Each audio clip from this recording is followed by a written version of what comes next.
Let's do A night skin care. Actually സമയം 4 മണിയാക്കണം. അപ്പോൾ തന്നെ നൈറ്റ് സ്കിൻ കെയർ എന്ന് പറയാൻ പറ്റുമോ? ഒരു പുലർച്ചെ സ്കിൻ കെയർ അത് കുഴപ്പമില്ലല്ലേ. അപ്പോൾ നമ്മളെന്ന് ചെയ്യാൻ പോകുന്നത്, നമ്മൾ കുറച്ചധികം സിറംസൊക്കെ വാങ്ങിയത് നിങ്ങൾ കണ്ടിട്ടുണ്ടാവും. സോ നമ്മളതൊക്കെ അങ്ങോട്ട് വാരി ഉപയോഗിക്കാം. അപ്പോൾ എൻ്റെ അടുത്ത് ടോട്ടൽ 1 2 3 4 സിറംസ് ഉണ്ട്. പക്ഷേ ഞാനത് എല്ലാം ഒരുമിച്ച് ഉപയോഗിക്കാറില്ല പൊതുവെ. ഞാനിങ്ങനെ ഇടവിട്ട് ഉപയോഗിക്കലാണ്. എന്താ അതിൻ്റെ ഇടയിൽ 512 GB എൻ്റെ ഫോണിൻ്റെ സ്പേസ് തീർന്നു. നാളത്തെ മെയിൻ പരിപാടി ഇതിലുള്ള സകലം പിടിച്ച് ഡിലീറ്റ് ആക്കാന്നുള്ളത്. ഞാൻ പറഞ്ഞു വന്നത്, ഇത് രണ്ടും നമ്മൾ ഒരുമിച്ച് അന്ന് നമുക്ക് കിട്ടിയതാണ്. അപ്പോൾ ഇത് രണ്ടും ഞാൻ ഒരുമിച്ച് അങ്ങനെ ഉപയോഗിക്കാറില്ല. ഒന്നെങ്കിൽ ഇത് അങ്ങനെയാണ് നമ്മൾ ഉപയോഗിക്കാറ്. നമ്മൾ ഒരുപാട് നമ്മുടെ സ്കിന്നിലേക്ക് കൊടുത്ത് സ്കിൻ അടിച്ച് പോകരുതല്ലോ. അപ്പോൾ നമ്മൾ ഇന്ന് നയാസിനമൈഡ് പിന്നെ ഞാൻ സ്കിപ്പ് ചെയ്യാറില്ല കേട്ടോ. എപ്പോഴും ചെറിയ തൊടുക്കി പോകണം. എപ്പോഴും നമ്മൾ ഉപയോഗിക്കാറുണ്ട്.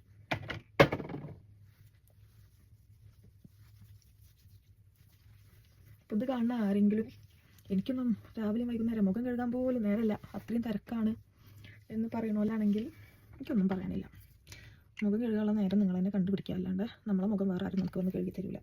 ഇന്നത്തെ കാലത്ത് മേക്കപ്പ് ഇടുക, സ്കിൻ കെയർ ചെയ്യാന്നൊക്കെ പറയുമ്പോൾ ഞാനൊന്നും ചെയ്യില്ല, എനിക്കിതൊന്നും നേരമില്ല എന്ന് പറയുന്നത് വളരെ പ്രിവിലേജായി കാണുന്ന ഒരുപാട് പെണ്ണുങ്ങളുണ്ട്. പക്ഷേ നമുക്ക് വേണ്ടി നമ്മൾ കുറച്ച് സമയം കണ്ടെത്തുക, നമ്മൾ സ്കിന്നും ബോഡിയൊക്കെ ടേക്ക് കെയർ ചെയ്യുക എന്ന് പറയുന്നത് നല്ല ഒരു കാര്യമാണ്. നമ്മളത് ചെയ്തിട്ടില്ലെങ്കിൽ വേറെ ആരും അത് ചെയ്യാൻ വരില്ല. ഇപ്പോൾ നമ്മുടെ മാപ്പിള ഈ നിന്ന് നയാസിനമൈഡ് ഇട്ടോ, എനിക്കിന്ന് വൈറ്റമിൻ സി ഇട്ടോ, ഇന്ന് മോയ്സ്ചറൈസർ ഇട്ടോ എന്നൊക്കെ ചോദിക്കാൻ വരുമോ? ഇല്ല. കാരണം ഇവർക്ക് ആകെ ഒരു സോപ്പും ഷാമ്പും മാത്രമേ ജീവിതത്തിൽ അറിയുള്ളൂ. അപ്പോൾ നമ്മൾ എന്ത് ചെയ്യുക, നമ്മളെ കാര്യങ്ങൾ നമ്മളെന്ന് ശ്രദ്ധിക്കുക.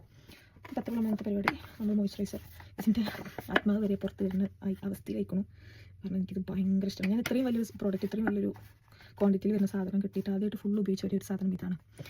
ഞാൻ ഇതന്നെ റീപർച്ചേസ് ചെയ്യാനുള്ള പരിപാടിയാണ്. മോയ്സ്ചറൈസർ നമുക്ക് നല്ലതായി കഴിഞ്ഞാൽ, പ്രത്യേകിച്ച് ഇവിടുത്തെ കൊടൂര വിൻ്ററിലും ഞാൻ സർവൈവ് ചെയ്തിരിക്കുന്നത് ഈ മോയ്സ്ചറൈസർ വെച്ചാണ്. സോ ഞാനിതന്നെ വീണ്ടും വാങ്ങും. ലാസ്റ്റായിട്ട് നമ്മൾ എന്ത് ചെയ്യാം, ലിപ് ബാം കൊടുക്കുക. ലിപ് ബാം കൂടി അപ്ലൈ ചെയ്യുക.